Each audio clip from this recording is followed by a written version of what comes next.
I don't know if anyone can hear me, but we have a technical, okay, we're here. Okay. I can't hear Sylvia. Hi, you're good, Mel. We're all muted, but we do very well. Yeah, I mean, unmute everyone. Okay. So yeah, just for everyone to, whoever wants to can say hi. So here I think we have all the panelists at the moment are basically either editors or associate editors of the Frontiers in VR journal. We also have Marco Gilles, Domina and Christina here who are helping us to channel in all the social media comments here. And I think we're ready to go. Mel, are we ready to go? Yes. Okay. Hi, hello everyone. So I just want to maybe for the attendees to let me know if you can see the video fine. Can some attendees raise your hand and to say if it's fine? Or did, okay, cool, thank you. Okay, I'm gonna lower all your hands now, great. Okay, cool. So yeah, so let's get started. Right, so this is really, we're just sort of, you know, figuring everything as we go. So hopefully it will go smoothly, so far so good. So it's my great pleasure to introduce Mel Slater, who is a distinguished investigator at the University of Barcelona, where he is also the coordinator of the event lab. He has been involved in research in virtual reality since the early 1990s and has been first supervisor of 40 PhDs in graphics and virtual reality since 1989, and that's including myself as well. So in 2005, he was awarded the Virtual Reality Career Award by IEEE Virtual Reality in recognition of seminal achievements in engineering virtual reality. He has contributed to the scientific study of virtual reality and to the technical development of this field. And importantly, he has also contributed to the use of VR in other fields, notably the use of VR in psychological therapy and body representation in cognitive neuroscience, which I think that's a topic he'll be telling us about today. So without further ado, please, Mel, let's hear about transforming the self in VR. Okay, I'm now going to share my screen. Yeah, don't forget to tick the box to allow the sound. I've done that. Okay. And do you see the right screen with my slides? Do you see that? Sorry, what do you guys see now? My slides, yes? See your slides. You do? Okay, cool. Yeah. Okay. So I'm going to disable everybody else's video and then, yeah. So thanks very much. Thank you very much, Sylvia.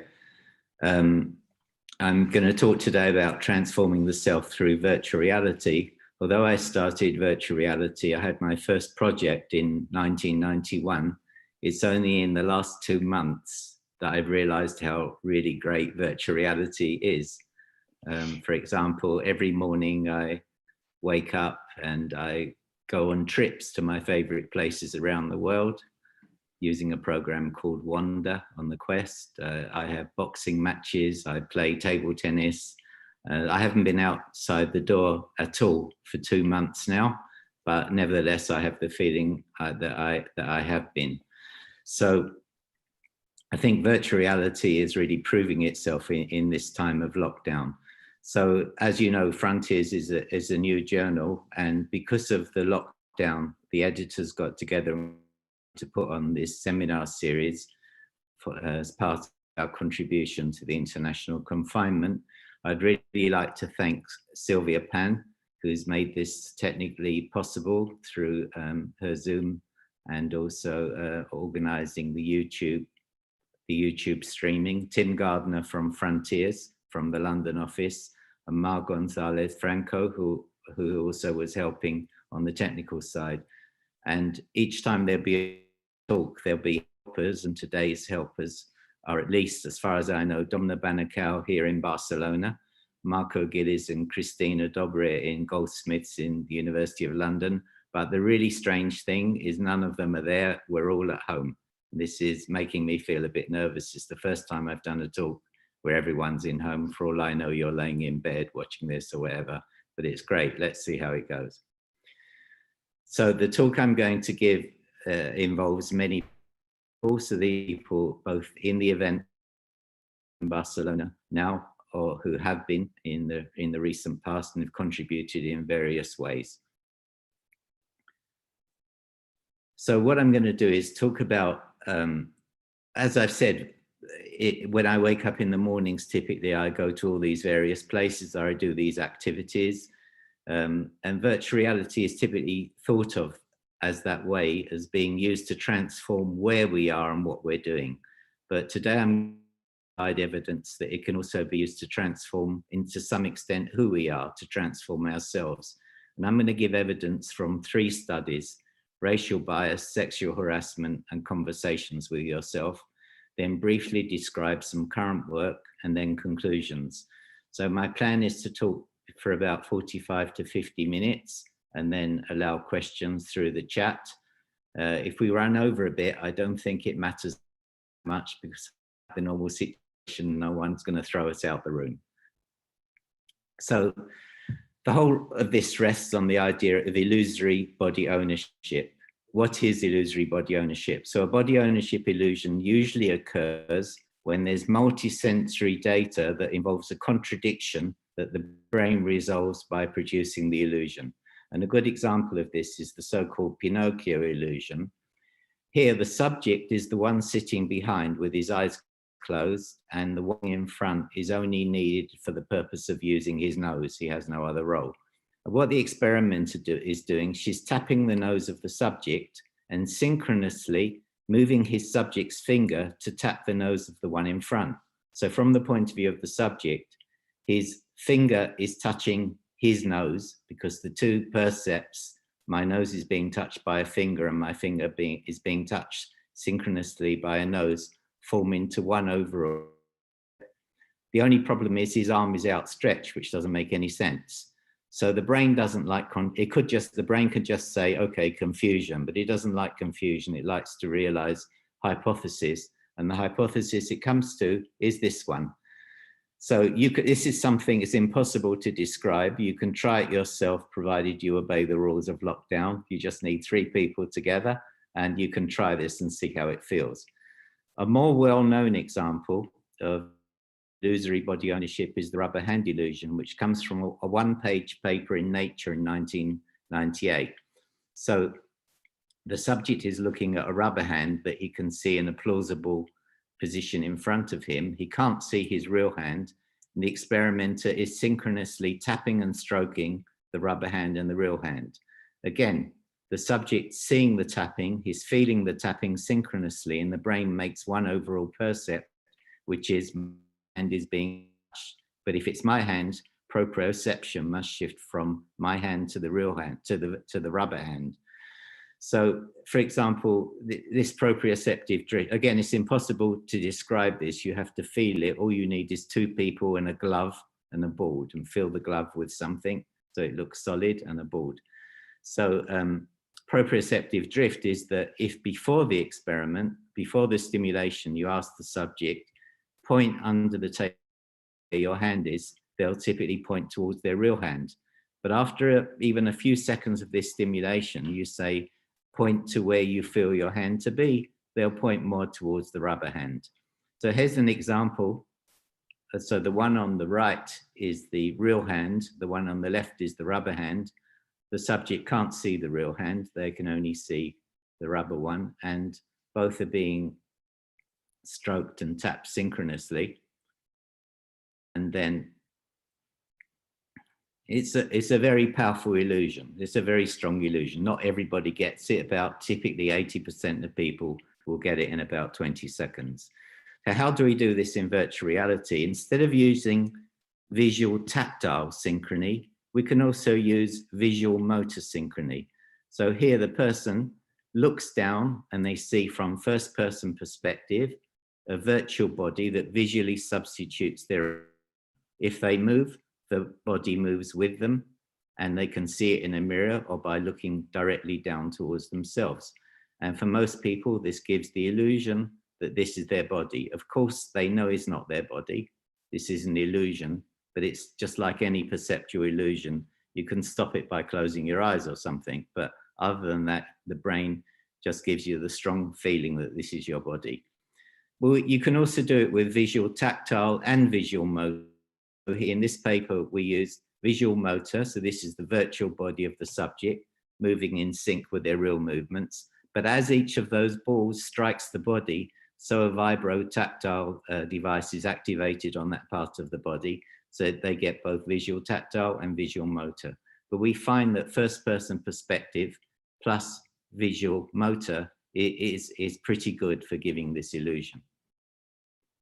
So illusions in virtual reality have a long history. They were first investigated by Jaron Lanier in the late 1980s and early 1990s. So for example, he reports that he embodied himself as a lobster and moved the lobster body by muscle movements. All that work was unpublished at the time. It was just kind of learning what virtual reality could do.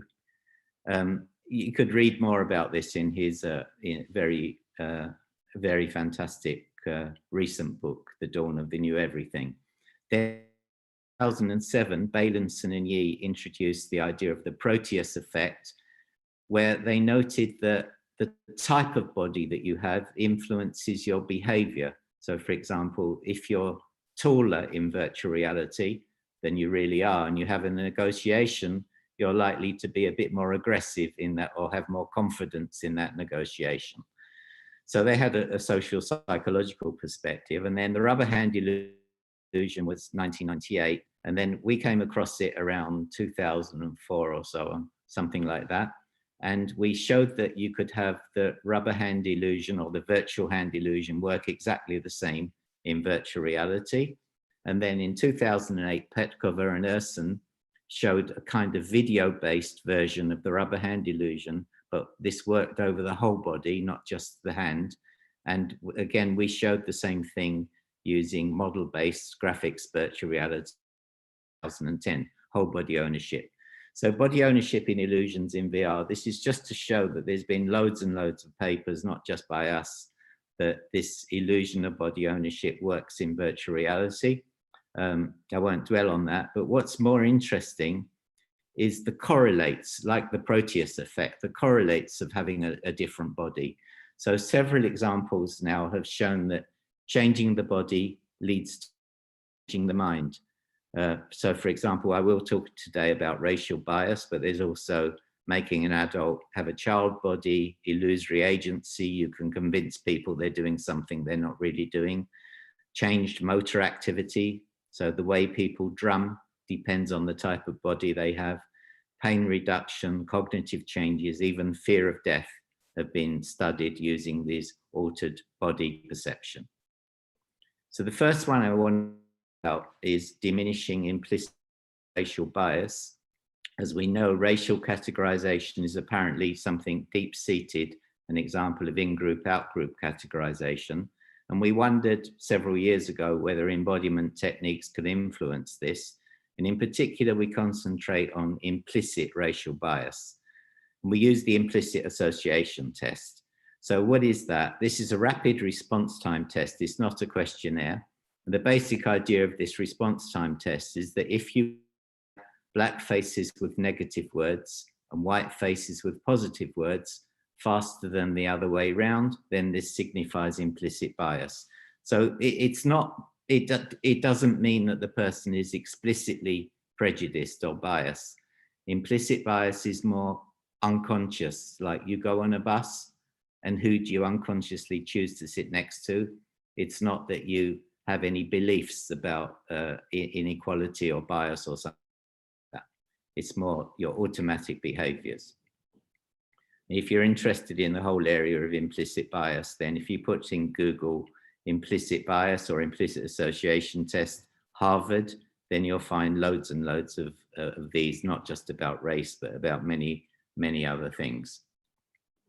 So in our first experiment on this, we embodied people in either a white body. See, these are all white, in quotes, white people. We embodied them in a white body, a dark-skinned body, a purple body, or no body at all. And they didn't do anything but kind of stand around moving and looking in a mirror, but that was it. And the purple body was there in order to check that the results we found were due to race and not just due to difference.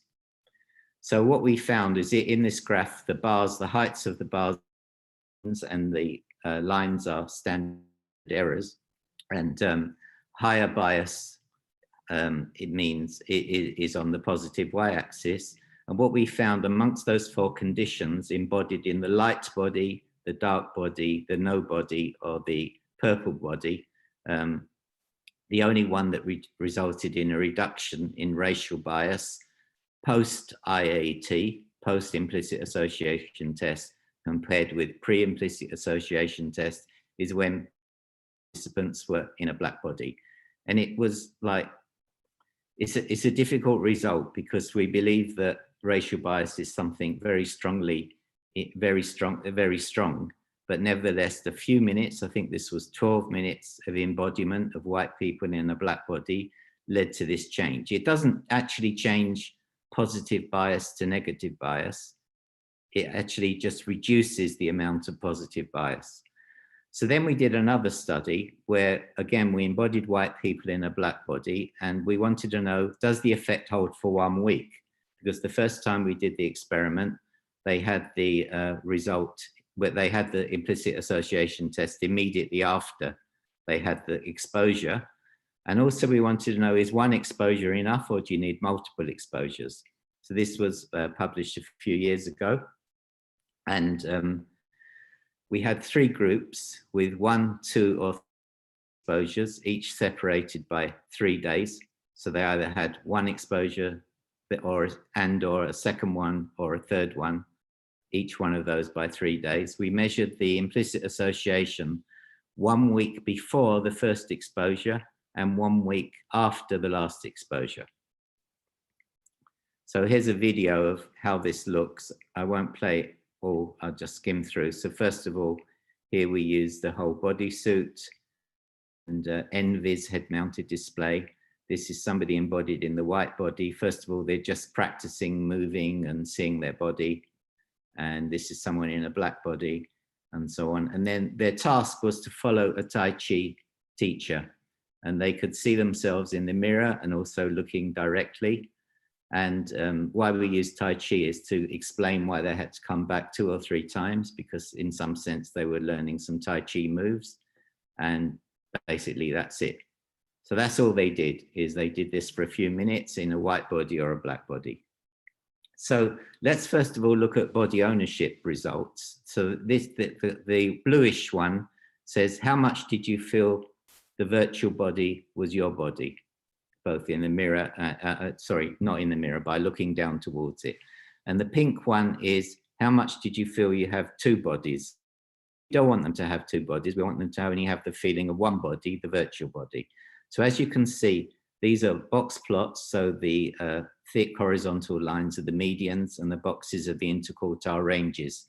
So as you can see, the scores are pretty high for body ownership. They don't really differ between those in the black body and the white body, bearing in mind that all the participants were white. So it's really showing that this body ownership is a bottom-up effect. It's based on the multisensory integration, first perspective and visual motor synchrony. And the 2-body questions are much lower throughout. And then the second one is, how much, the same thing, how much did the body you see in the mirror, how much did you feel it was your body? Again, the scores are very high for those in the, for those with the, for the answers to the mirror question. And the second question is features, how much did the body resemble you? Well, it may have done by accident, but it was just a neutral body. As you can see, it's a bit higher for those who are in the white body, but other than that, there's really no difference between them, and they're much lower than the ones about body ownership in the mirror. Then when we look at the IAT change from after, from before, again, we find the same result. If you look at those who only did 1 exposure, it's the same result as before. It goes up a bit for those in the white body and down for those in the black body. And then there's an effect of the multiple exposures. However, if you look at the 2 factors, multiple exposures and type of body, the type of body explains the overwhelming amount of the variance. The number of exposures had some effect. The last one I want to talk about here is new. It's more controversial, but I really strongly believe these results. So the question here is, what happens with implicit bias when you're in a negative situation? All the previous studies of ourselves and others, apart from one, were all in a situation where nothing was happening. You're just there in the body, you're moving, that's it, nothing happens. However, in 2009, Groom and Baylinson had a paper where they found that when you put white people in a black body, the implicit racial bias increased. Well, why is this? Well, theirs was a bit different. The situation they were in was a job interview. So the subjects were in a job interview, which is a stressful situation. And there they get the results opposite to what everyone else got. So this is important because people say, virtual reality is an empathy machine. Well, the typical approach to empathy is you embody people in the out group, whatever it is, and then to them to various indignities, as typically you would think happen to their out group. And the idea is that they will change just through empathy. So these results put some caution towards that kind of general belief. So in our recent study, there were two factors. It was a between groups experiment. So each person only had one combination of factors. They were in a situation which was either negative, neutral, or positive, and they were in white or black body. And again, all the subjects were white in quotes. So the scenario was that the subject was embodied, and then she stood in a crowd which behaved in a negative, neutral, or positive way towards them. I'm getting these WhatsApp messages. I better connect in case they're telling me no one's there. Okay, there's nothing. So in the measurement, again, it was pre and post IAT, and I'll show you a video of looked. So first of all, we have the usual embodiment stage where they're just in the body and they move. There's a mirror there and so on. That's the one in the black body, then the white body, same thing. Nothing's happening. They're just getting used to it. And then the situation in the crowd starts. So this is the new crowd. Nothing happens. The crowd walk by. They don't pay any attention. It's just normal. It's like normal everyday situation.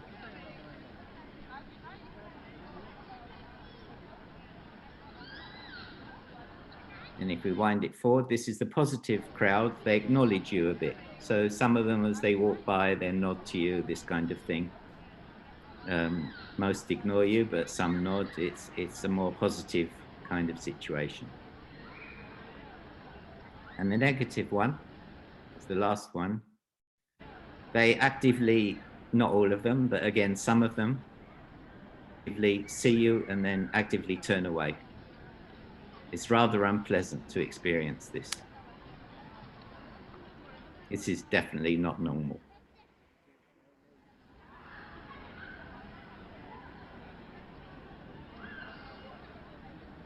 And so on. So there were those three situations: neutral, positive, and negative. Now let's look at body ownership, because this was really, really interesting. So this, the vertical axis composite of several questions from a factor analysis.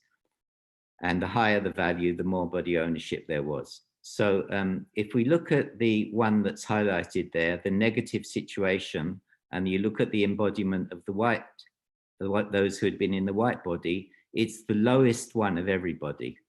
So body ownership reduced for those in the white body in the negative situation. But for those in the black body in the negative situation, the body ownership increased. It's the highest one amongst those with a black body.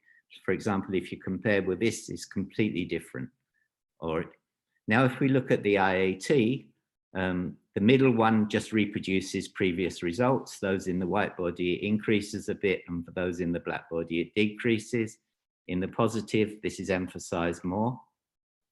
But in the negative, again, completely different from the others, the racial bias increases for those in the black body in the negative situation. The IAT actually increases. Of course, there's a lot of detailed analysis behind this.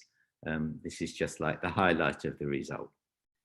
So Explicit bias, by the way, doesn't change, at least in our subjects. We're doing these studies in Spain. There's not the kind of same history of black and white as there are in some other countries. There's little explicit bias to start with, and it really doesn't change as a result of these exposures. However, implicit racial bias for white embodied as black decreases in the neutral and positive situation, which is our previous findings, and it increases in the negative situation. And there's also evidence of this cognitive dissonance. If you're in the white body and it's a negative situation, it's kind of like you're saying, this shouldn't be happening to me. This can't be happening. It's not my body, it's my body. And those in the black and positive situation, again, it's kind of not quite right. So it seems to result in a reduction of body ownership. And if you ask later, is the reduction in body ownership the cause of the change in implicit bias? The answer is no, because I did the analysis to test whether this was some kind of common factor that affected both. No, these are two separate and independent results. So be careful with the idea that VR is a machine. There are situations where that is appropriate and it works, but it's not this situation, not this kind of situation. Simply putting people in a negative situation without other aspects being cared for can actually result in the opposite result than the one. So at the time we did our first study, we didn't know that Manos Sakiris's lab in London were doing a similar set with a black rubber hand rather than a whole virtual body. And we reviewed both sets of results together, and that became a paper in Trends in Cognitive Science.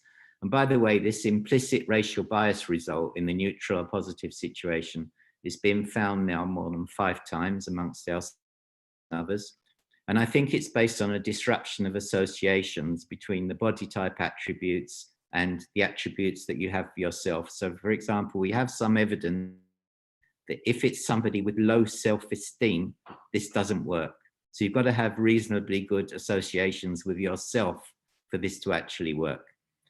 And there's also been a neural network-based model that reproduces our results that was published late last year in Cognition. Now I want to move on to another paradigm. It also involves embodiment, but it's a quite different paradigm to the one I've just been talking about. Is simply embodiment. Nothing happens, or if something happens and it's negative, it can reduce the implicit association result. Here it's a different paradigm. So here it's sexual harassment. We know this is a very serious problem, like 45% of harassment claims are sex-based. This is the US Equal Employment Opportunities Commission. 25% of women experience sexual harassment in the workplace. 75% harassment victims have retaliation when they report it. A large percentage of employees experiencing harassment therefore don't file formal complaints, and it costs companies millions, and it also produces misery in people. So our idea was that, encouraged by others in their in-group, people might engage in behavior that they normally would consider wrong. So as an individual, they may not do that behavior, but when they're in a peer group and that peer group behaves in a certain way, for group solidarity, they may go along with it. So the context is sexual harassment of a woman by a group of men. And our question was whether later behavior would be different depending on how people experience the sexual harassment, whether from the point of view of only the group or from the point of view of the female victim. So I'll explain this from the picture. In this diagram, in this picture, the subject is embodied, first of all subjects are embodied, first of all, as the one with their hands raised in the red at the bottom right-hand corner. And they see themselves directly in the usual way by looking at their body, and they can see a reflection in the window. And then they're amongst a group of 3 other men, and they're just talking everyday talk. I'll show you a video in a minute. And then one of the group starts talking to the woman that you see in the towards the upper left side, asks her to join him, she refuses, and then the situation starts getting out of hand, where they start threatening and stuff like that. So there's three conditions in this experiment. The one I call the woman condition is 20 men first experienced this scenario as one of the men, as I explained, and then relived it embodied as the woman. Exactly the same scenario, including anything they themselves may have done during the first scenario, but they experience it from the point of view of the woman. Second, the second group, this is between groups, 20 men re-experienced it as another member of the same group. So all the same stuff happened again, but they were another man in the group. And there's a control condition where 20 men experienced the bar. This is all taking place in a bar or an outdoor bar, but there were no events that happened. So this is a control group. So what was our measure? 1 week later, all 60 participants experienced a virtual Milgram obedience scenario. So the Milgram experiment, I'll show you more in a minute, is from the 1960s. They were asked to give electric shocks to a female subject as part of a memory study. After a number of shocks, the female virtual character vociferously complained once the shocks became painful and asked to be let out. But there were 3 male experimenters, in fact, the same men who'd been in the bar the week before. 3 virtual male experimenters encouraged the participants to continue whenever they faltered. Of course, we had a safety where people could leave the experiment whenever they wanted by talking back to the real experimenter. And our response variable was, shocks did participants administer out of 20? So here's about the Milgram. Separated by a screen, the teacher would ask the learner questions in a word game and administer an electric shock when the answer was incorrect. He was told to increase the voltage with each wrong answer. Cloud, horse, rock, house.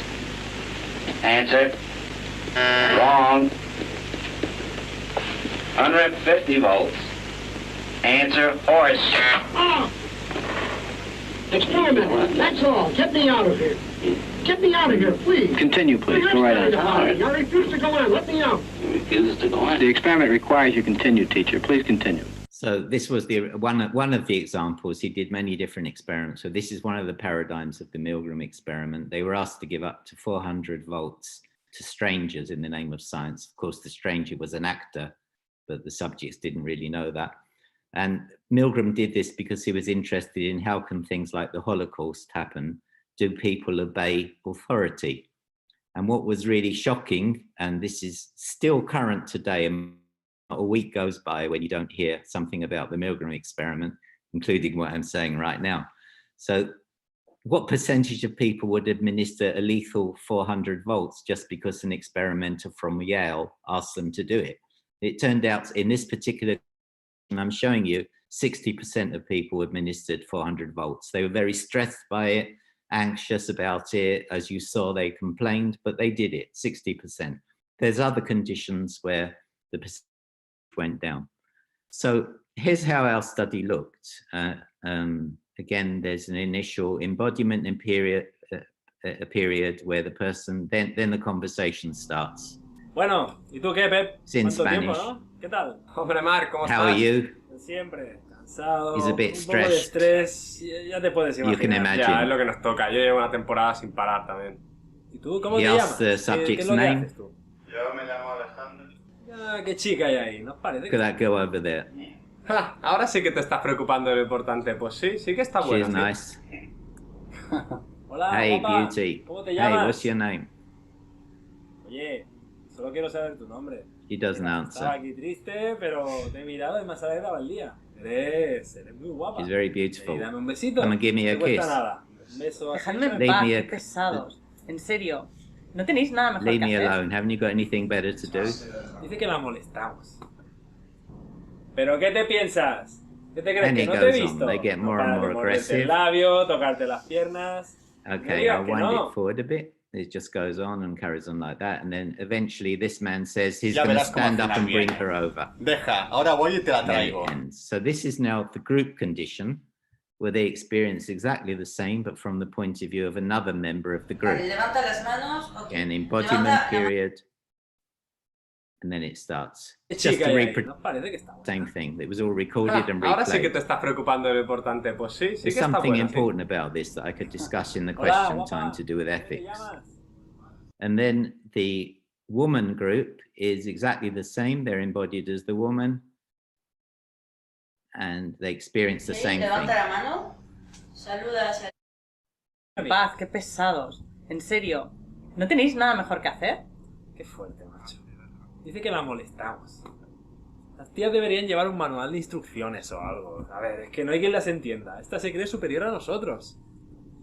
And Solo so por it goes hablarle. on. Por decir, It's pretty unpleasant. Remember, this is men embodied as this woman. Stands up to bring her over, and then it ends. 1 week later, they come back and they do the Milgram experiment.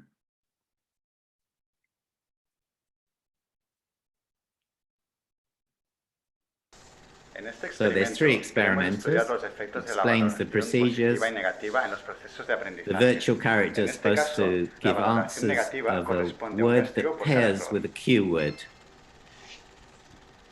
Rojo, azul, verde, The subject bringing out the question. ¿Verde? correcto. One's correct. Carretera, avenida, calle, carril, camino. Avenida. It's wrong. Incorrecto. Gives it the electric shock. Ah! And so it goes on. I wind forward a bit more.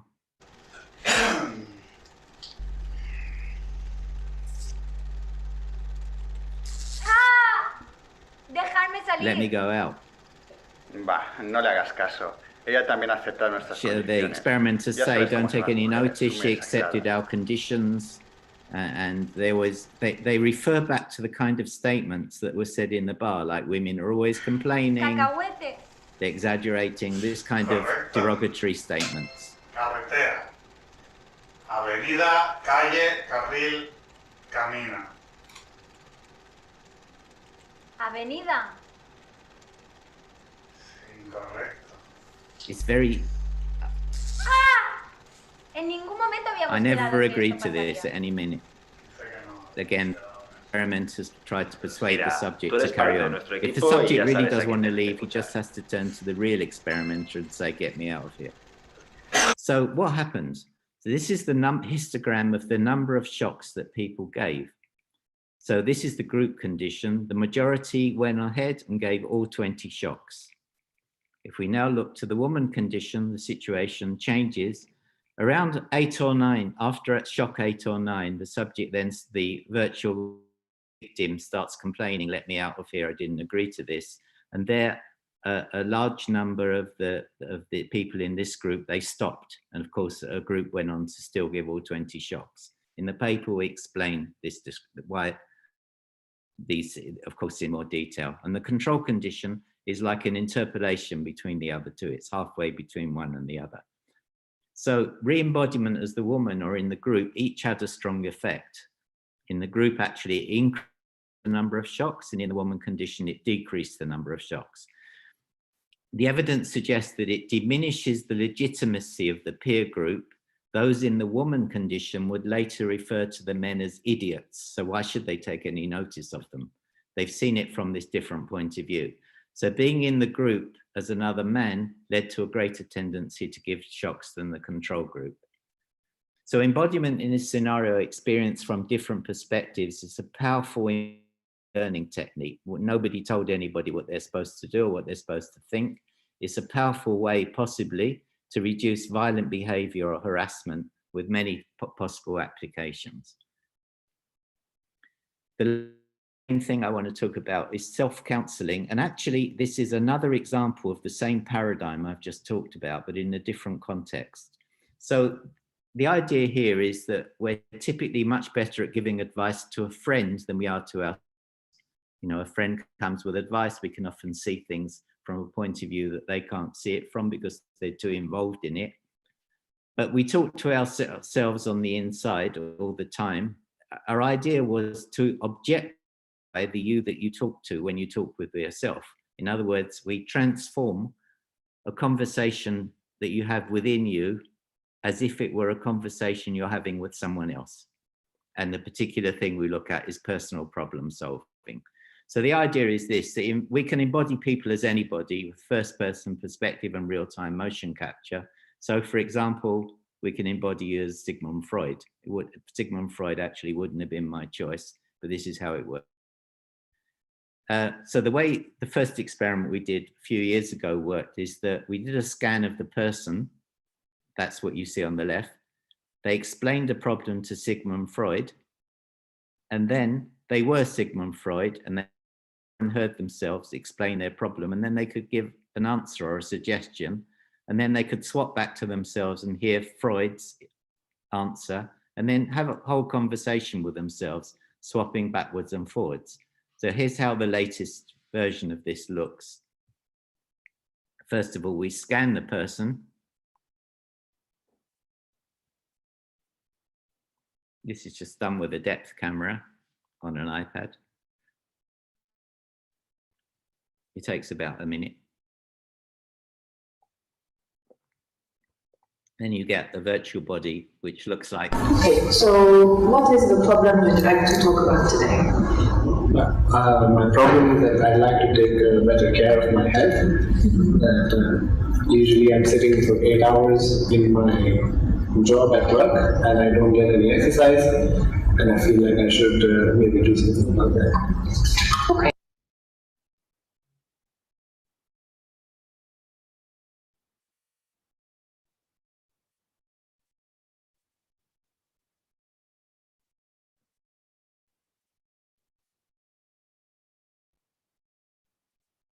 First of all, there's an embodiment period as normal.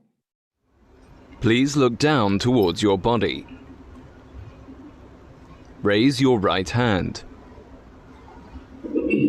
Now look in the mirror to your left. He sees himself. When the light next to you turns green, explain the problem to the person in front of you. So when I notice that I'm delaying going to the gym after I come back from work, I think that I should go because I want to take care of my health.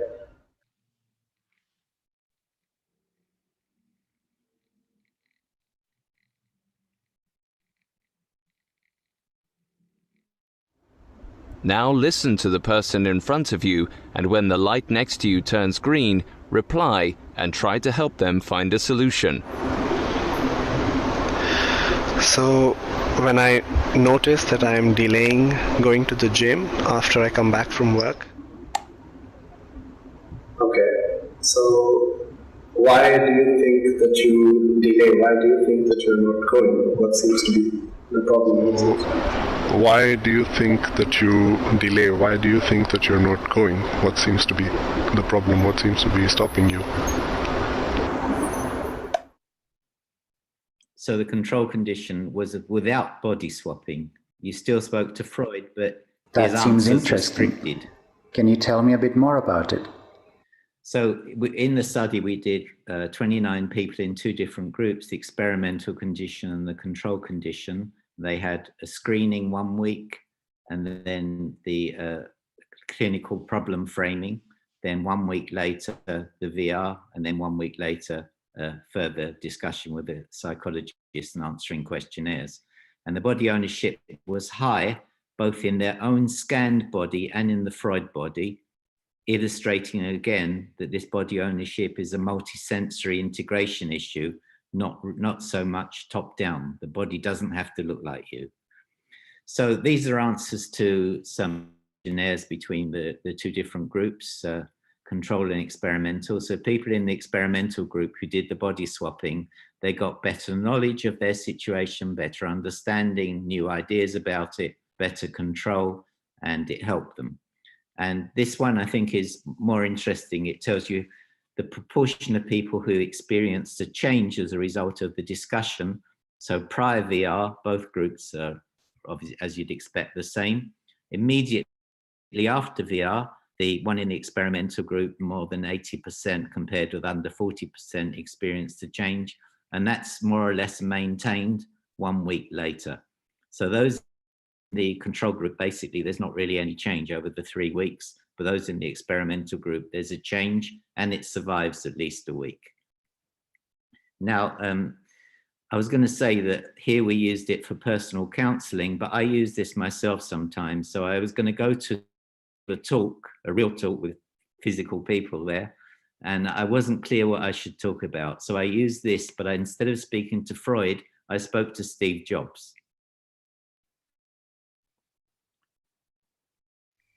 Please look down towards your body. Look at your right hand. Look at your left hand. Now look in the mirror to your left. This is my pre-lockdown haircut. Raise your right arm. Raise your left arm. You can now put your arms down. When the light next to you turns, embodied as Steve Jobs. You can now put your arms down. Listen to the person in front of you. And when Well, I'm giving a talk this week where I'm supposed to describe our work, but there's just so much to talk about, I don't know on what to focus. Yourself. Well, what is it that interests you? What is it that you're most excited about? Why do you use virtual reality at all? Well, I use virtual reality because you can achieve things in virtual reality that you just can't do in reality, which nevertheless can be very beneficial. But there's so many things we do like that, I'm not sure on what to focus. Yourself. Well, which is the one that inspires you the most? The one I like best is the one where you're talking to another person, like, for example, you, and then you swap bodies to share ideas, and somehow you reach conclusions that you may not have reached in another way. Well, that's a great idea. Why don't you just show this then? Very good. I think that's exactly what I'll do. Thank you very much. Bye. So Joshua Rothman, who's a journalist with the New Yorker magazine, he spent a few days in our lab, and he did this, and he wrote about it in his article in the New Yorker. He had a problem about guilt to do with his mother, and he says, soon I fell into rhythm. Freud and I talked for about 20 minutes. He was insightful, remember, it's himself. He said things that I'd never said to myself in ordinary life. When I took off the headset, I was moved. I wanted to tell myself, good talk. From his perspective, I'd seem different, sadder, more ordinary and comprehensible. I told myself to remember that version of me. The last thing I want to talk about is new work we're doing on a European Research Council project called Moments in Time in Immersive Virtual Environments. I'm showing stuff that's still very, very rough, but just to give you an idea of what we're working on now.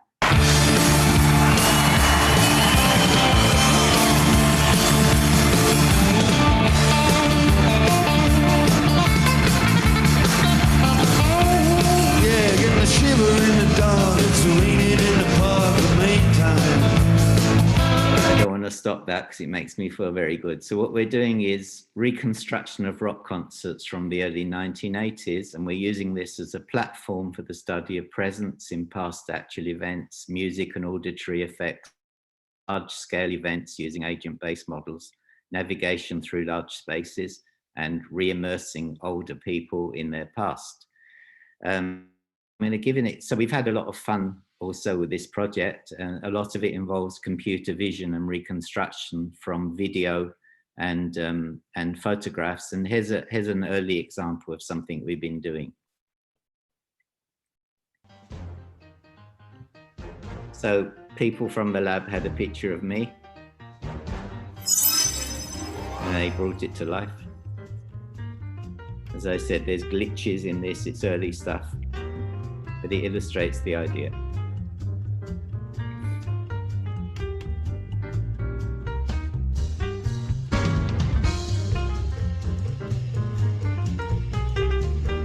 So this next bit is also from the photo, not from the video.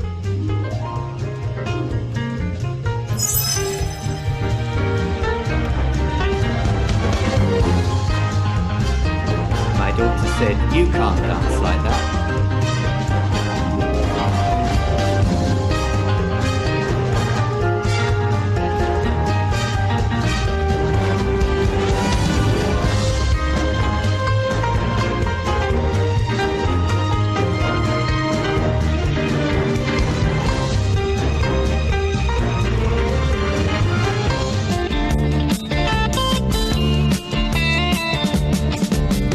shiver in the dark, it's raining in the park, but meantime, sound of the river, you stop and you hold everything. A band is blowing Dixie, double fall time. You feel alright when you hear the music ring. Okay, so conclusions. The last two studies are actually different instances of the same underlying paradigm. You embody, you act. In the first case, it was talking. In the second case, it was, in the first case, it was being in the group amongst the males. In the second case, it was talking. Then you re-embody from another point of view. And from that point of view, you review what happened. And then the same thing can keep going in circles again and again.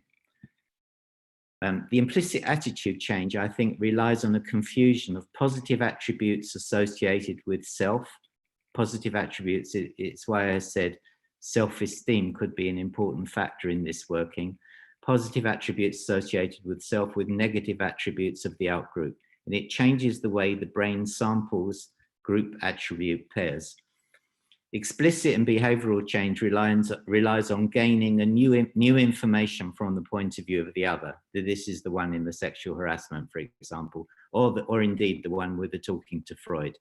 The harassers are delegitimized. They become idiots when experienced from the point of view of the woman, or in the case of Freud, you just see things about yourself and the way you talk about your problems or your issues or whatever it is, in a way which is different. You see yourself as if you're someone else. The effects that we get may be lasting. At least actually 2 experiments have tested this, one on the racial bias and the other one on the body swapping. Of course, we don't know the brain mechanisms involved, and these remain to be explored. This work is almost all funded by European Union. The one on sexual harassment was funded by the Office of Naval Research in the US. And as I said, in the Motive project, there's work on computer vision and so on. We've kind of been experimenting with different things. So I want to, with an important message. They have been introduced to her public in a manner like that. And the crowd have loved it.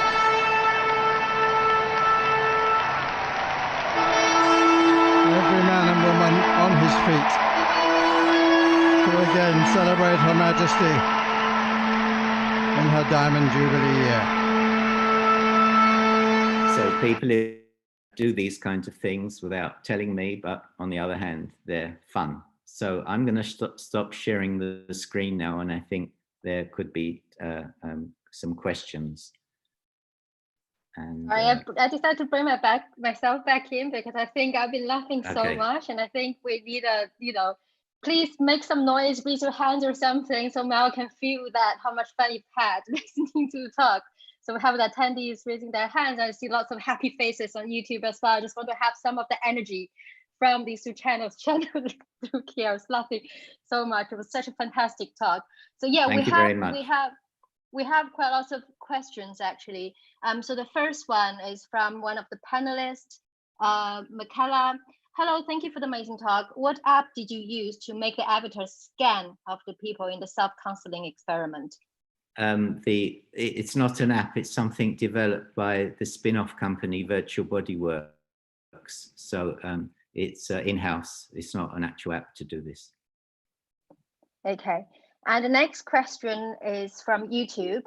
Is the reduction in body ownership mediated by their pre-existing bias? I think that's actually from Harry Farmer. I saw that question as well. Yeah. So no, there's not a relationship between the body ownership and the pre-existing bias as far as we can tell. As I said, with respect to explicit bias, here at least, the experiments we do here in Barcelona, it's pretty low. And with the implicit bias, it's also not very high, but I haven't found a relationship with the implicit bias and the body ownership. It's something I can look at some more, but yeah. Yeah, I have another one from Vinaya Musi. the female virtual character in phase 2 of the sexual harassment experiment, is she the same one wearing different clothes, or is she another character altogether? Hello, Vinoba. Yes, it's exactly the same. So what happens is the second time round, whether you're in the group condition or as one of the other men, or in the woman condition, it's exactly the same scenario replayed. So if in the first round, you yourself did something, you said something, like in the video I played, the person playing that role actually said something to say, stop harassing her. This would also be replayed in the second round. So it's exactly the same, yeah. Okay, and the next one from Sylvia Turbeck, again, another familiar name, now from Liverpool. Hi, Sylvia. What do you think is the psychological mechanisms of embodiment? Is it empathy or reducing fear? No, I don't think it's empathy. I don't think it's reducing fear. The psychological mechanisms of embodiment, I mean, well studied over the past 20 to 30 years. I mean, Botnovic and Cohen started a new stream of work in this area, but there was work on embodiment beforehand, and it's much more to do with multisensory integration. Look, if I move my hand and I see my hand move, in my whole life, whenever I've done that, it's been my hand. So in virtual reality, I move my hand and I see my virtual hand move. The simplest perceptual hypothesis for the brain to make is it's my hand. So I don't think we need to go beyond multisensory integration. Of course, there is some top-down aspect of this. For example, there was a study on the rubber hand illusion where if you rotate the hand round 180 degrees, it doesn't work. So there's got to be some plausibility to the situation, but the fundamental mechanism seems to be multisensory integration. Okay, great. Another more sort of logistic set of things. Can we get the slides? That's from Sylvia Turbeck as well, because she would like to have the references for the studies. Yeah. So yeah, I'll put some version of the slides in PDF form. I'll make them available. Yeah. Yeah, and also I'll put them on the web page of the Frontiers thing. Yeah, and I think we're going to keep the YouTube live videos, either put it on Frontiers or keep them on my channel or somewhere. We'll also do that. So you will have access to the video as well as the slides. Another one from Kanan Backstas. Did you study men in the victim role with men participants as well? No, we've only done the one with women. That would be, to study men in the victim role would be very interesting in this particular study, because if the results are the same as the woman one, then it means that having been embodied as a woman the week before may not be the result, may not be the cause. It may just be, I've been a victim, not that I was a woman the week before. So this is very important, but you know, that study took 2 years to do. We haven't done another one yet. So it's something I think should be followed up. And do the virtual Milgram results differ from the Milgram one? So this is, so the subjects know they're not hurting someone. It's virtual reality, they know they're not hurting someone, but this is how virtual reality works. I mean, it works. We're getting in sensory perceptions that tell us something's happening in the world. Some level of the brain does not know about virtual reality. It just responds to incoming sensory input. So for example, if you're standing by a precipice in virtual reality, you know there's not one there, but you can't but help feeling anxious and your heart starts racing, even though you're saying to yourself, but I know there's nothing there. So you get responses where, yes, people get upset with it, they get anxious. It's a very cool experiment to run from the point of view of an experimenter as well, for this reason. Of course, it's not as extreme as in, I showed you a clip from the real Milgram experiment where many subjects got very worked up and very anxious. You don't get that level. I would say you get a toned down version. In the first time we did the virtual Milgram, some of the same things we observed just happened in the real one, like spontaneous laughter on the part of the subjects. That happened in the real experiment. It happened the first time we did it as well, about more than 10 years ago. So yes, the results are similar, but all toned down. They're not at the same level of anxiety and stress. Okay, there's another one. Someone asking, is there any commercial product in the mass market that uses all these theories? That's why we did the spin-off company. We did the spin-off because we were doing things that we thought were useful for society, but in a university context, there's just no way you can use those. You know, even if you give the software away free, you need an army of people to do maintenance, so it's impossible. So we made the spin-off company specifically to start with on, we do something for domestic violence. So we have a scenario for domestic violence, which is used here in Catalonia by the Catalan Justice Department. It is aimed at making offenders understand the effect they have on their partners by being embodied as the victim of domestic violence. And also we're working on a version of this self-conversation, we call it Converse Self, Con-VR Self, talk to yourself in virtual reality. So the first one is available, but the second one, no. Yeah. Okay. There's another one I think is quite relevant. Have you measured presence or immersion in these studies? And is there any, do they affect outcome at all? Yeah, we always measure presence. We always have some questions on presence, place illusion and plausibility. And typically the results of presence are high. I mean, that's all I can say really, is that they're high. Yeah. Okay, another one from Vino again. Did the participant in phase 1 in the bar interact in any way other than responding to being asked their names, or were they all passively observing in the bar? No, they intervene. Like the one in the video. I mean, he's an actor. We haven't showed the real subject in the video, but he tried to show what happened in the real experiment. Is that people would just say things to the men like "calm down" or "leave her alone" and stuff like that. Yeah, they did intervene. Another one from Philip Bertrand. Negative situations increase negative implicit biases, but they enhance prosocial behavior or gender harassment. Two outcomes related to empathy with opposite valence. Can you discuss this? Yeah, I just need to read it again. Negative situation increase negative. Yes. So this is interesting because it's two different situations. So in the racial bias one, what we're dealing with is implicit bias. So implicit bias, I think, I would explain it like this. We live in a society where we're bombarded, unconsciously even, by associations between groups and their attributes. So when you do an implicit association test, these pairs, these correlations are basically that you have in your brain, let's say, to put it simply, they're being sampled. So people, you know, even black people, if you give them an implicit association test about black people, they're biased. So what I think our method does is that if you have positive associations with yourself and you yourself have been put in the body, and this is what the neural network model shows as well, if you yourself are put in the body of the out group, provided you have sufficient self-esteem, you're disrupting the associations that you already have between that group and the evaluation and its negative evaluations. So this is why when you then sample again, the implicit association score reduces. As I said, it doesn't go from more bias to no bias, it just reduces the amount of bias.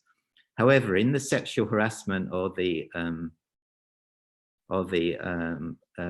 gender violence one, we're not talking about implicit bias, we're talking about power relations, we're talking about explicit bad behavior towards people. It's not a question of you've had negative associations your whole life that you're then sampling from the brain. Here we're talking about, it's more of seeing something from another perspective and how it has negative consequences.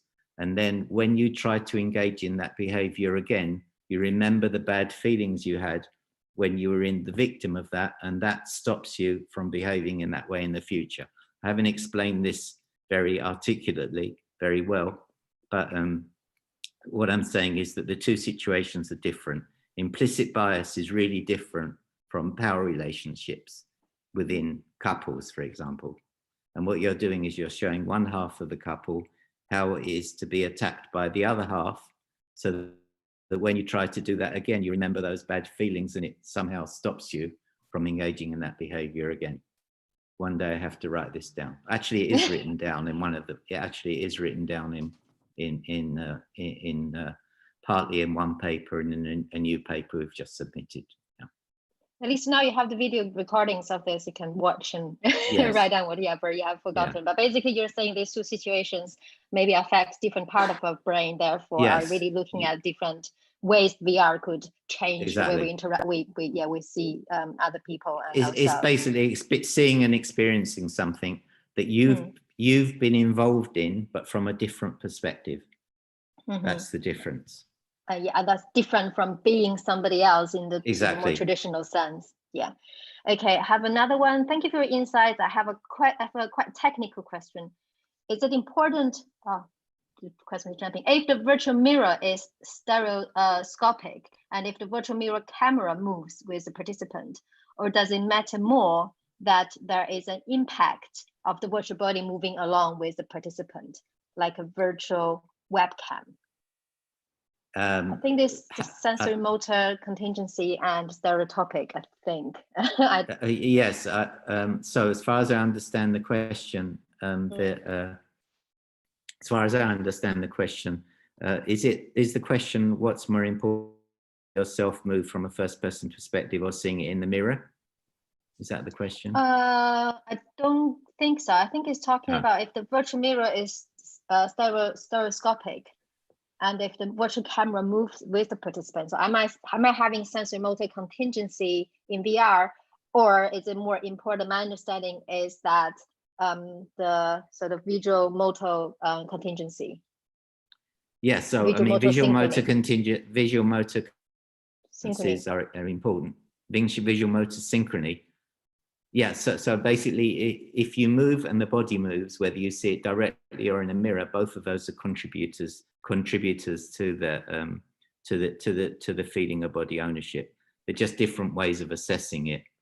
Sorry, just different ways of realizing it. But we usually do both. I mean, I don't really care whether they're looking at themselves or they're looking in a mirror. The point is, you move and you see your body move.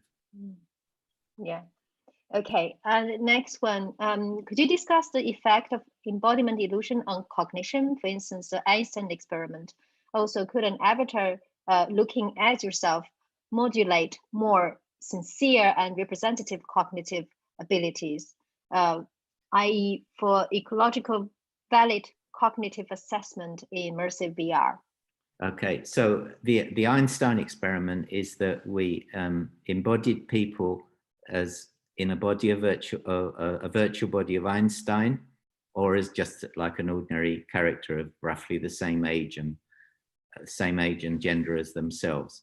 And we gave them a cognitive test prior and a cognitive test as a result of this embodiment. And what we found is that those in the Einstein body, provided they had sufficient self-esteem, improved in their cognitive ability in the second time they did the test compared to just in the ordinary body. So that's one example of how this embodiment may affect cognition. But it also, another example is simply the one I showed, where you're talking with Freud. This is all things at the cognitive level. You realize new information about yourself that you didn't have before, or about your problem that you didn't have before. So the avatar looking at yourself, I have really studied this. I think I have seen a paper recently, I don't remember where I saw it, where they did compare being embodied in a body that looks like yourself and one that doesn't.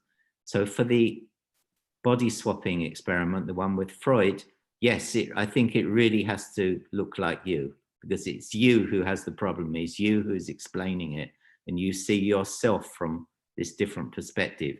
In other situations, as I showed, the level of body ownership really vary between different body representations, even between yourself, a body that looks like you, and a body that looks like Freud. who was like 30 years older than most people in the experiment, it didn't really make any difference. So other situations, I don't know. I think it has to be judged for each type of application separately, how important it is that the body looks like you. In some circumstances, it may be counterproductive even. I'm just trying to go through all the questions as quickly as I can. I think there's another super relevant one. Does a strong embodiment illusion reduce the intensity of cyber sickness symptoms?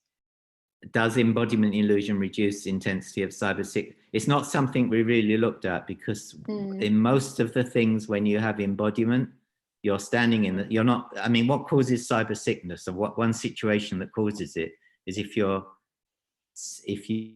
experience visual motion, but your body is still, okay? So you're being moved through an environment.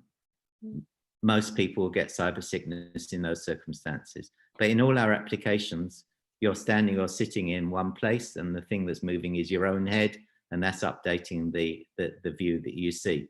So we very, very rarely have experience of cyber sickness in these embodiment illusions, because the movement is all your own movement. Yeah, excellent. I have another one from Eugene.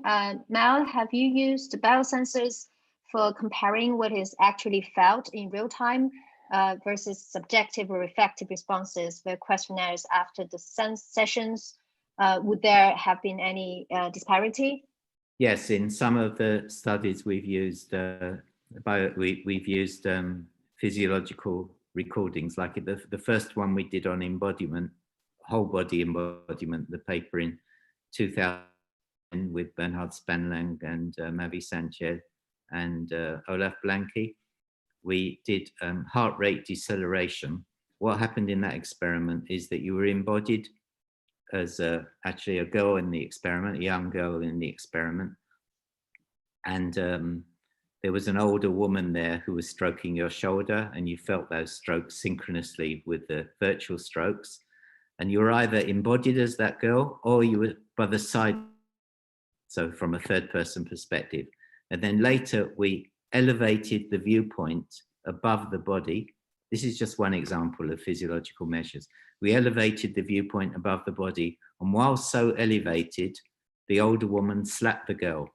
Then we looked at heart rate deceleration, comparing those two conditions. And if you had been in the body of the girl, you had a much steeper deceleration than if you had been beside the girl from a third person perspective. And the degree of deceleration of heart rate also correlated with the subjective measures of body ownership. So that's just a paradigmatic example. In many studies, we have used physiological measures. In many studies, we haven't. One reason for not doing it is a pain to get that data and then analyze it, and things go wrong, and the skin conductance drifts and the heart rate, you lose signals and so on. So if I can avoid doing it, I will. But sometimes, yeah, we do it, and it's valuable, but it's time consuming and difficult to do it right. Can I actually add, I think there are lots of times you've been using behavior measurements as compared to subjective ones. For instance, the ones you measured voice, they actually had a change of frequency of their voice. And also when you embody them to the body of a child, they change their sort of estimation of size of objects. I prefer behavioral measures because they're easier to do. And also they relate directly and in an obvious way to what it is you're trying to look at. Behavioral, I think I prefer, but sometimes physiological measures have their role, and especially other people we work with are interested in looking at what's going on in the brain. So I have quite a lot of questions left. I mean, how many more do you want to go? Or we just as I said, no one's going to throw us out the room, but there are other people in this house, so maybe I could go on like 15 minutes till 6:30. So maybe if you don't mind, I just make an announcement about what's going to happen next for the talk, and then we can go back to answer more questions. Do you think that would be a good thing to do? So if I may, I'll just share my screen. So that's number 3. So so hopefully everybody can see my screen now. And so we have this Wednesday.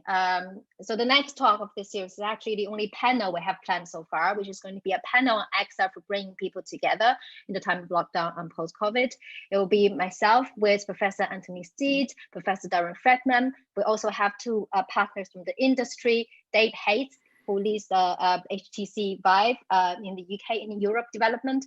He has been organizing lots of really interesting events in social VR on the Vive Engage platform. We also have the CEO of the Unreal Glasses device, which is probably the most affordable XR devices you can get hold of nowadays. So we have the CEO, Chu Xu, will be joining us as a panelist as well. And it will be this Wednesday, 4 p.m. CEST or 3 p.m. BST, or 10 o'clock in the evening in China, or 7 a.m. In the US. I think that's the West Coast. And also there are many more other talks coming along as well. So this Thursday, we have Carolina Kuznaria, and next week we have Anthony Dagoma, myself, and many more. So everything, basically, if you go to Twitter, if you use the handle Front VR Seminars, that's how you can find. If we have any change of plan, if we have any last minute notifications, it will be there. And also, I think, some of you might have to leave now, but please, let's carry on the conversation on Twitter, because we can't physically be together, but that also means we have a bit more time for sharing thoughts on social media. Okay, now I'm gonna pass it back to Mel, and we try to answer more questions now. So there is another one, I think, from Daniel. Your work has been a great influence in me. I want to start my doctoral studies, but should I start from what field of studies? Social studies, psychology, engineering? What is your advice? My first advice is to study math, and then following that, engineering, computer science, and then the psychology and the social science and so on can follow in its wake. That would be my personal advice. Okay, cool. I can't agree more on that. Really, like from actually getting the experiment to work and actually the data analysis and anything you do, math is just basically fundamental Maths to and anything. statistics, yeah. Yeah, basically. Another one from Explore Deep. Hi there, thanks for the presentation. What is the ethics point you mentioned you'd be able to explore in the Q&A? From Sasha Tico. Yes, so this is important. It's talked about a lot in the paper, but I didn't have time to talk about it today. So in the sexual harassment one, remember we had 3 groups. They were, the second time round, they were embodied as another one of the men, or they were embodied as the woman, or there was a control group where there was nothing happened. So what did happen is that those in the woman condition gave less shocks than the control group, and those in the group condition gave more shocks than the control group. So as soon as we realized this had happened, we called back everybody who'd been in that group and asked them to do the woman condition again, because we realized that actually for those people, we may have affected behavior. So the message that I wrote in the paper and what I would say today is, no matter how beneficial your experiment may be, there's always things that may happen that can make things worse for some people. And we have to be really careful in these kinds of studies to make sure that we've thought things through and designed the study in a way that minimizes the possibility of doing harm. So the best intentions can sometimes lead to unexpected outcomes. Yeah, and I completely agree. I think it's also important, like no matter how much you plan, once you start running the experiment, if you actually feel that it is not right, you probably should stop or at least take a break and really, because VR is really powerful. So really be careful using it. With great power comes with great responsibility. And next one, again from Sylvia Terbeck. When being embodied in a male body as a woman, would I feel like myself, but just with a different body, or would I feel just how I stereotypically perceive a man would be, and then feel like that, if you know what I mean? Sort of. So remember, the most important thing about this, and this relates to somebody else's question, is the multisensory integration. So you look down, you move your body, the body moves, and you see it from first person perspective. And as I said, in your whole life, whenever you've done that, has always been your body. So all we can say is a weak version of what I would put forward is that this does affect how your attitudes, your behavior, and so on, but it's not going to make a man feel like a woman, I think. It's not going to make a woman feel like a man, but it is going to affect them in some ways. And somebody else I saw later asked something about demand characteristics of being in a black body. You know, we've had people in these experiments where they white people embodied as black, and they don't actually realize. So we had like a woman came from the BBC and she did this whole thing, and then we said, okay, so how was that? She said, fine. So what did you notice? Nothing. It's like the multi-sensory integration is the critical aspect of this. The other thing is that we almost always run between groups experiments, because the person who says about demand characteristics is completely right. If you had an experiment where you put someone in a white person in a black body and then in a white body, it's completely obvious what the whole thing is about. But if every person only has one experience, they don't know what it's about. I mean, for example, the one that I showed with the crowds, each person had one experience. They were embodied in a body, a crowd walked by. They had no idea really what it was that we were looking at.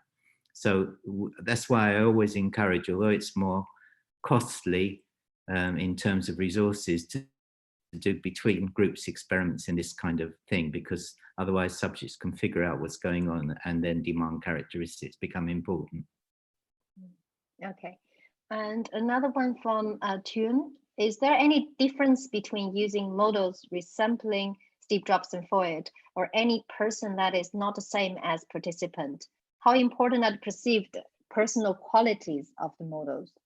Yes, so I think the personal qualities are important.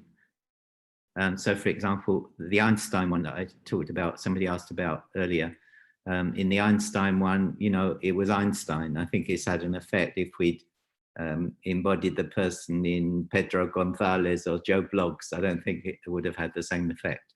So the type of body has an influence. Yeah, I mean, basically, what we use Freud, because as I said, I wouldn't have chosen Freud, but we did a survey beforehand of, we asked people amongst the not amongst the subject group used in the experiment, but we asked people generally around, who would you like to explain a personal problem to? And number 2 came Angelina Jolie, and number 1 came Freud. And it had to be a person who was known by anybody. And we chose Freud. They chose Freud because he's known by everybody. He has a reputation of being a counselor, a therapist. And so this was in the end why we chose Freud. So in that kind of experiment, it has to be somebody who everybody would know. If we start explaining, oh, this is somebody who's very famous in blah, blah, blah, I don't think it would work the same. Yeah, I actually have 2 very quick questions then, because in your case, you showed the example of you embodied in Steve Jobs, but in the sense that you and Steve Jobs share quite lots of characteristics. But if you put me in the body of Steve Jobs, that might not work to the same extent for me. So did you, so when you embody people in either Steve Jobs or Freud, do you see any difference between men and women, for instance? No, I don't know. It's not something we've really looked at. There's I could give a, let me think. Let's say some studies we've done, which are not published at the moment, where there were both men and women involved, we didn't see a difference in results between the men and the women. But I can't go into more detail on that at the moment. Okay, yeah, that's interesting. How about in terms of copyright? You mentioned Angelina Jolie. If we're ever going to create an avatar, we think like get an artist to create an avatar who looks like her, and then get people to embody her. Do you think we'll get yourself into trouble for doing that? No, I okay for an experiment, but then you might have trouble when you come to publish it with using her image. I don't know, but I don't know enough about that kind of thing. Yeah, I think if you're making money, definitely you might be in some kind of trouble. But before then, hopefully there's some leverage. So another one from Lucia Barrera. Sorry, I'm really bad with names. How do you envision the future of VR in changing the self beyond clinical settings? That's a very interesting question. How do we envisage the future of virtual reality in changing the self beyond clinical settings? So As I've been seeing in the last 2 months, we have very good VR in the home.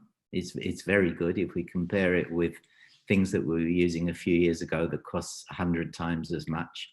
What we can use at home now is really excellent, and I would use it as much as possible. Like I said, I have used the conversations with yourself to look at help me resolve problems that I didn't know how to resolve. Not like personal things, but more things. Should I do it this way or should I do it that way? I'd be very happy to embody myself in the young Arnold Schwarzenegger while I'm doing weightlifting or something like that. So yes, I think it could have a very big effect.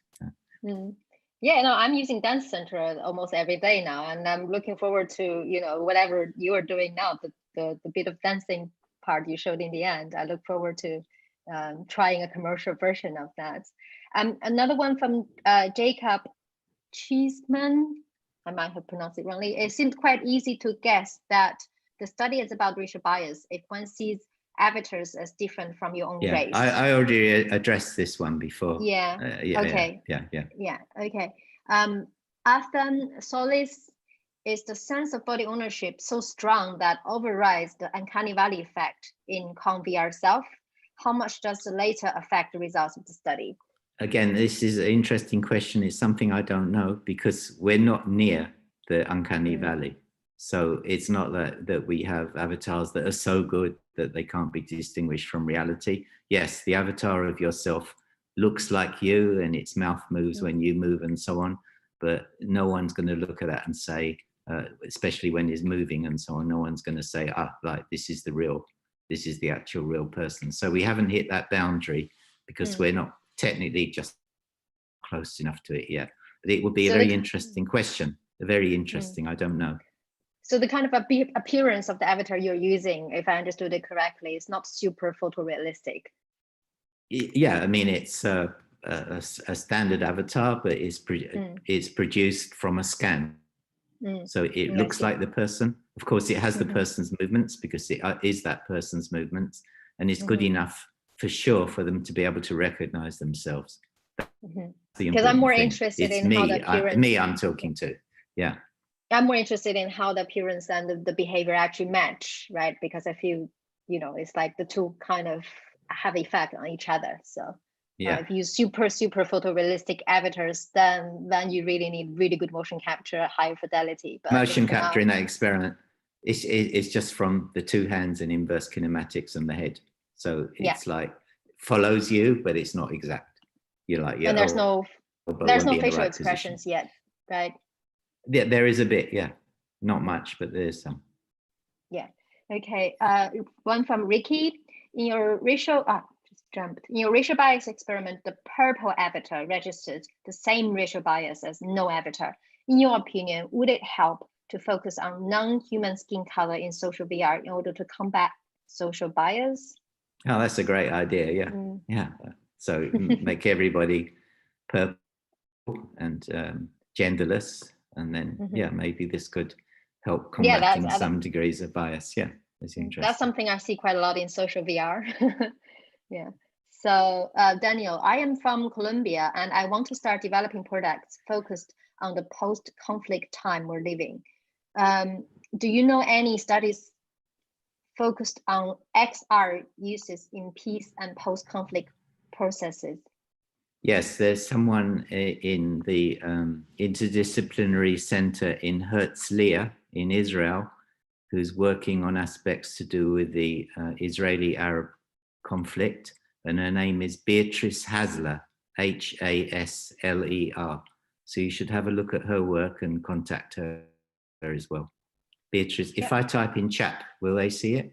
No, they won't be able to see it. Okay, Beatrice Hasler, Hasler. You can post it afterwards on Twitter with the hashtag FoundVR seminars. Okay. Yeah. Okay. Another from Anna, can't pronounce, Zikko, hopefully I pronounce it okay. Do you think we can apply embodied VR scenarios to neurodiverse populations? Well, I guess actually there, I'm not sure what it means, neurodiverse populations. Does it Yeah, mean? me neither. I think this is one from YouTube. Can we have Anna to clarify that? I think that could be, I don't know, dementia, like any sort of neurological I don't disorder. know. We've never had any experience of doing that, so I don't really know. No. Yeah, let's see if there's a follow-on question on that. Another one, as authors of an VR experience for entertainment, what should we do to manage to keep the ego of the user apart when she or he has to play a role or character in the story? Yeah, I think that's, again, interesting question. I guess real actors have to do this all the time, that they embody a role.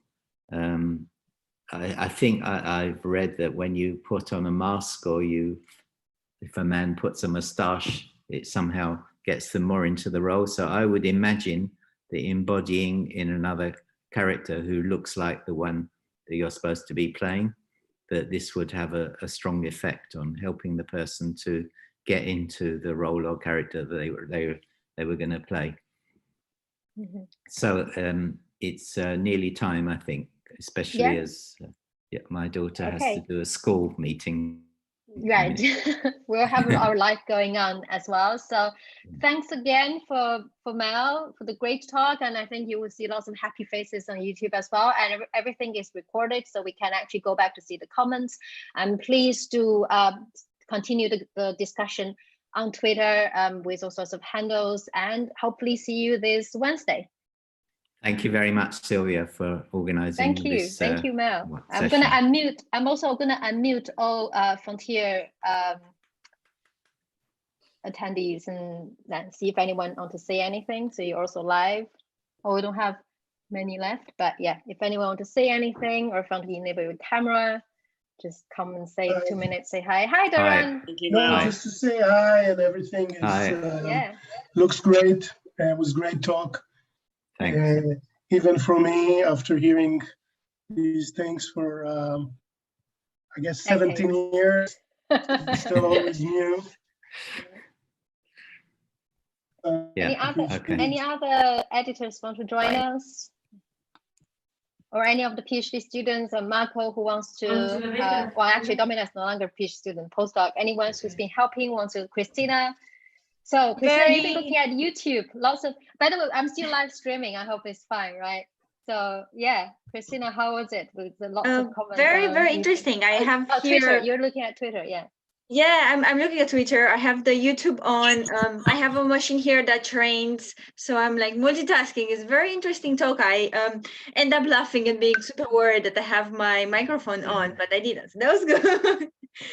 Yeah, very interesting talk, and I really like the discussion afterward. I think that was very fruitful after showing what is being done there. Yeah, cool. Yeah. Is Massimo there? I can see his name. I'd like to say he is. hi. He is. Massimo, can you put your video on? Let me see if I just put to ask. Maybe he's not there. Okay. Yeah, but he's Yeah, Marco, how you were looking at the questions?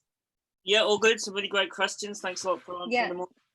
Yeah. Now we've just got quite a lot of thank yous in the chat, and so I'm sure everybody really enjoyed it. So yeah, thanks a lot, Mel. Great talk. You're welcome. And lots Thanks. of familiar names. Lots of familiar names. Yeah. I'm really pleased to see that. I knew most of the people who answered questions. I knew a lot of the people who asked questions. Yeah. Yeah. And Domino, are you there? Do you want to tell us about how YouTube was going? Oh, I can see so many. Yes, well, I've been monitoring YouTube. You can hear me well, right? So a lot of people were out thanking you, Mel, for the talk. They're looking forward to your next dance video. As I can see here. People wondering whether your next talk will be completely in VR and so on. And Eugene is here. Do you want to say anything, Eugene? Dai, quindi quando ci aggiorniamo? Oh, Massimo is here. And Eugene, they're not. Yeah. Okay. I think we should stop streaming and stop spamming people as well. Thank you very much again for all the attendees. Bye. Yeah, and everyone on YouTube. And Mel, Thank see you you so soon. much. Bye. Thank Thank you, Sylvia. Thanks to everyone. Thank you. Bye. Bye. Bye. It's really nice to see everyone. Bye. Bye-bye. Thanks, Sylvia and Domna and everyone. Thank you. Nice seeing you. Bye. Bye. And Marco, of course. Bye. Certo. Let me just see how this happens.